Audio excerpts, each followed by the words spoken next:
Chapter 8, Twilight Town. The first time we met was in that town, and ever since we met, I've been here. Someone who seems the same, who smells the same. And you, Sora, the first time I met you was on the island. Don't you remember? Where was it you made that promise to me, to the real me? I'm waiting on the island. Hey, what can I do? What is it that I can do? Sora! As soon as he stepped into the marble hall, Donald and Goofy ran up to him. We were getting worried, said Goofy. Me too, Sora exclaimed. Where were you guys? Donald and Goofy looked at each other. What were you doing, Goofy? What about you, Donald? Apparently, they've been apart too. Well, where were you, Jiminy? Said Donald. Sora only noticed that Jiminy Cricket was back in his pocket when he jumped out of it. Jiminy cocked his head, puzzled. Actually, I'm not real sure. We just came to and we were here. Donald looked even more confused. What were you up to, Sora? Goofy asked. When I went through the door, I was all alone in this beautiful forest, and there was a toy bear named Pooh. Sora meant to keep explaining, but just then the air wavered. Sensing it, he turned with the Keyblade ready. Who's there? Humph, an ill-mannered lot. A man stood there, another one in a black cloak like Axel and Larxene. His long hair was parted to either side as if he would hate to have it fall on his face. Well, I'll introduce myself anyway. I am Vexen. I have come to collect your debt, Sora. He raised his shield at Sora. It wasn't a usual sort of shield, but on the larger side, with blades spiking from the edge. A debt? Said Donald, mystified. Sora, do you owe something to this guy? Sora couldn't remember ever meeting him before. Come on, of course not. Oh, but you do. Vexen gave him a twisted smile. You owe me for reuniting you with your former friend. You don't mean, Sora started, his former friend? That could really only mean one person, Riku. Sora glared at Vexen. Then you're the one who's been controlling Riku? Indeed, I brought him to you, Vexen said coldly and shifted his shield. What have you done with him? Sora stalked closer, gripping the Keyblade. I see no need to give you any information about where Riku is. After all, why should I trouble you in your final hour? Vexen lunged with his shield as if he meant to knock the Keyblade from Sora's hands. The blades nearly caught him. Sparks flew. Now freeze!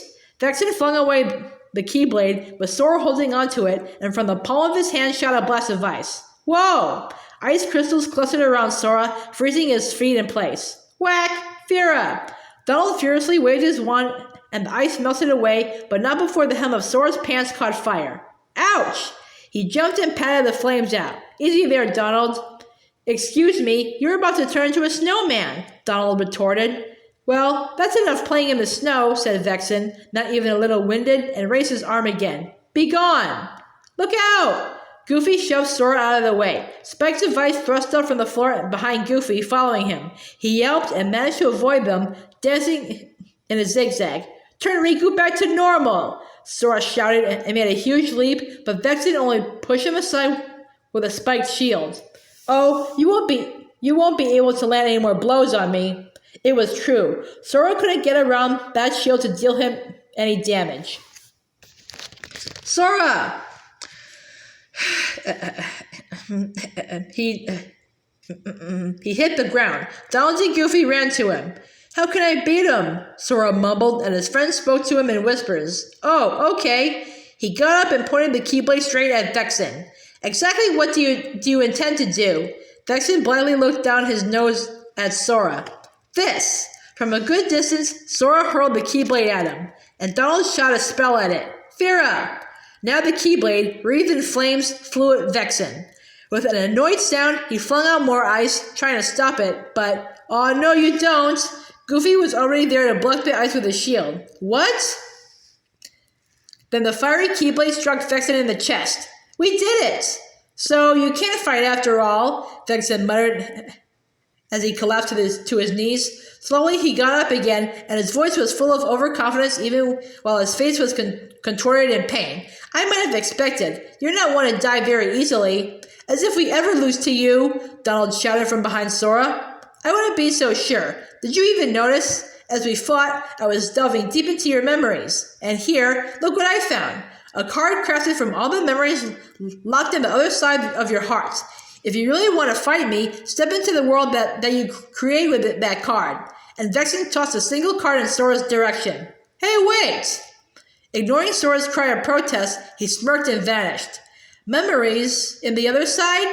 Sora walked closer to the card that he let fall to the floor. The picture showed a clock tower with bells on either side and the setting sun behind it. He'd never seen a place like that.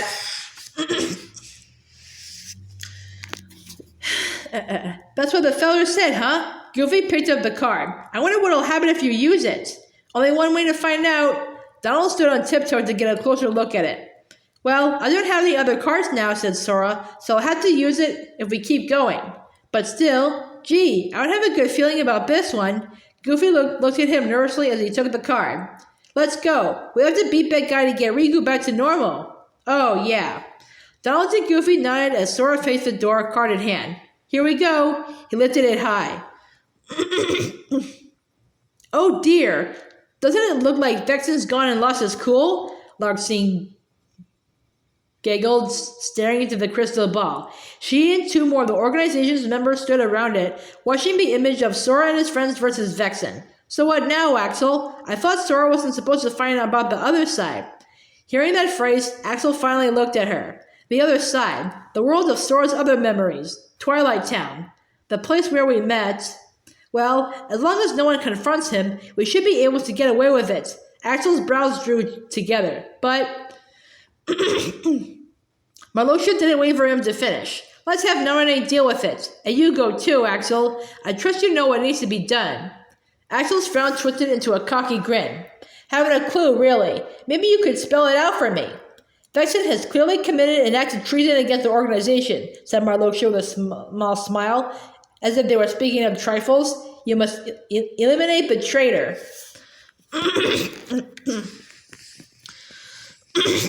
No taking that back later. Without wasting any more time, Axel turned and left. Larxene was laughing quietly. Too clever by half, Marlotia. So what happens now, I wonder? Marlotia and Larxene returned their gaze to the crystal ball. The sky over their heads was stained red with sunset, a beautiful twilight sky that brought a dreamy feeling of déjà vu. In the center of the town, a clock tower stood tall, with bells hanging on either side, seeming to glow in the vermilion light. A few steps ahead, Donald looked back at the other two. So, where are we, Sora? The streets they stood in felt cozy somehow. Some of the roads were wider, looking spacious enough for large vehicles to pass, but they didn't see any people. I don't remember being here before either. Sora squinted at the buildings on the other side of the street. He didn't remember it, but somehow he knew this place. Maybe you forgot this town too, just like the other stuff, said Goofy. Then Jiminy jumped out of Sora's pocket, looking concerned. Our memories are practically gone. Silence stretched between the four of them. We'll be okay, Sora said brightly and took out the Palpu Fruit charm. See, look at this.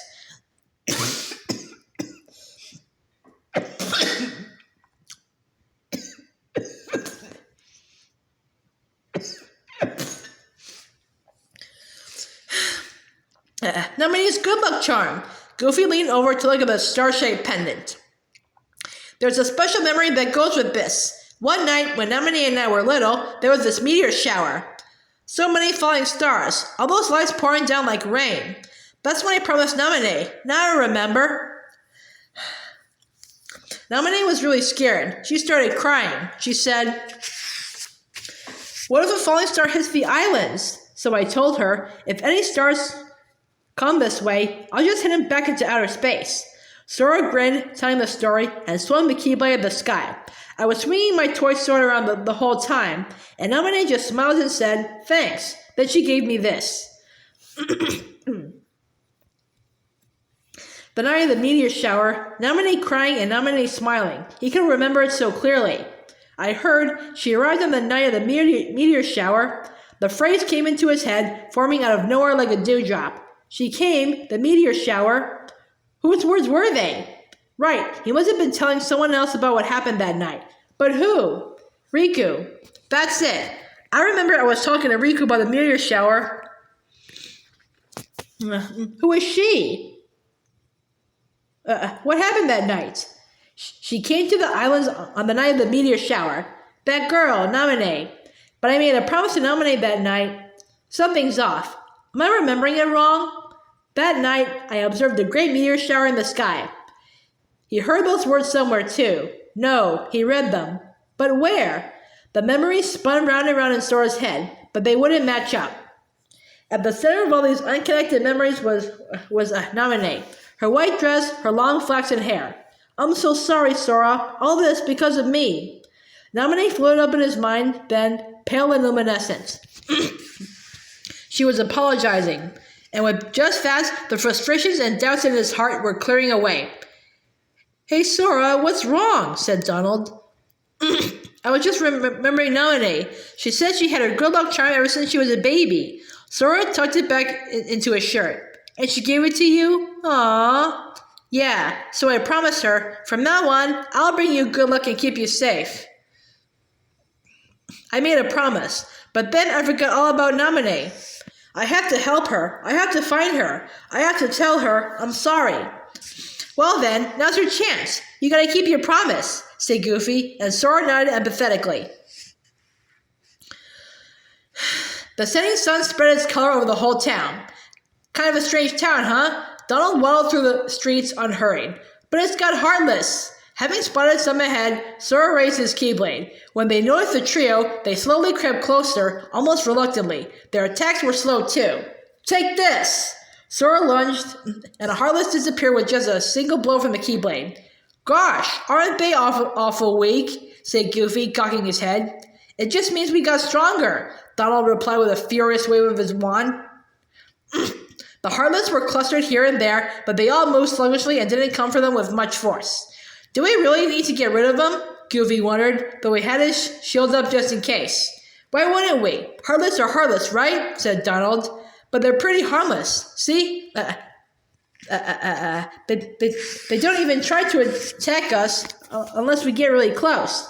Goofy frowned. Wait, didn't we come across some Heartless like this before? Heartless that don't attack? We did? Donald couldn't remember that at all. Neither could Sora. Heartless that didn't attack? Well, I'm not real sure, but I get the feeling we shouldn't hurt them if they're not hurting us. Sora didn't understand any more of what Goofy was saying. Was it because he couldn't remember? Or the sun never actually seemed to sink below the horizon in this town? Feeling like he'd seen its color somewhere before, Sora turned. The setting sun still illuminated the clock tower, unmoving. Its warm red light fell on them. As if something had led them there, the trio found themselves standing in front of a big gate. Beyond it, they could see a mansion. Images floated half-formed in Sora's head. Something feels real strange, he murmured. Goofy turned to him anxiously. What's the matter?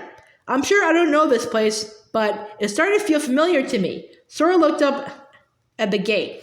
He'd never seen it before, but he had. It was that sort of feeling. Donald was walking ahead. He came back closer, staring at Sora. You must have come here sometime before. Like with Namine, Goofy added. You forgot lots of other stuff, and that's why you remember this place now. No, it's different, said Sora. With Namine, my memories sort of came drifting back to me in little pieces, but not now. It's not memories, just this feeling like it's familiar somehow. That was all, nostalgia, which was a very strange feeling to have when there were no memories. Familiar, is it? Vexen! The tall, sickly man was standing there with a setting sun at his back, narrowing his eyes to the trio. Sora, I've got a question for you. Your memories of Namine or your feelings about this place, which of the two is more real to you, I wonder? Namine, of course, Sora blurted and took a fighting stance with the Keyblade. Whatever it is that I'm feeling here, I bet it's just another one of your mean little tricks. Vexen made a nasty chuckle. Memory can be a cruel thing. In its silence we forget, but in its obsession, it binds our hearts. Silence. Forget. Obsession? My heart is bound? Sora thought furiously. What does he think he's talking about? I told you, Vexen rambled on. This place was created solely from another side of your memory. It's on the other side of your heart that the memories of this place exist. Your heart remembers. The other side of my heart. Other memories? Had he no idea what Vexen was... He had no idea what Vexen was saying. You're wrong. I don't know this place. However familiar it felt, the memory just wasn't there.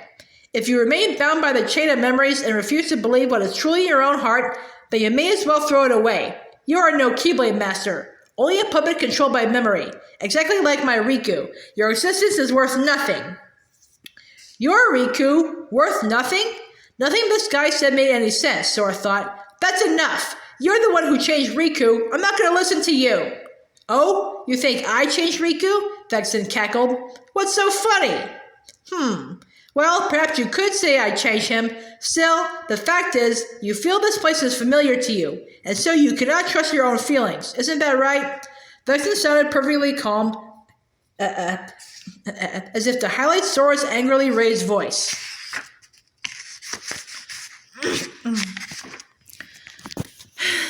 Every word you've said is a lie. With the Keyblade ready, Sora leaped at him, but Vexen already had his shield up and deflected him once again. You're no hero, only a puppet who's thrown away a hero's heart. I never threw away my heart. Sora stood up again, pointing the Keyblade at him. I'm going to take you down and save Riku and Namine. That's what's in my heart.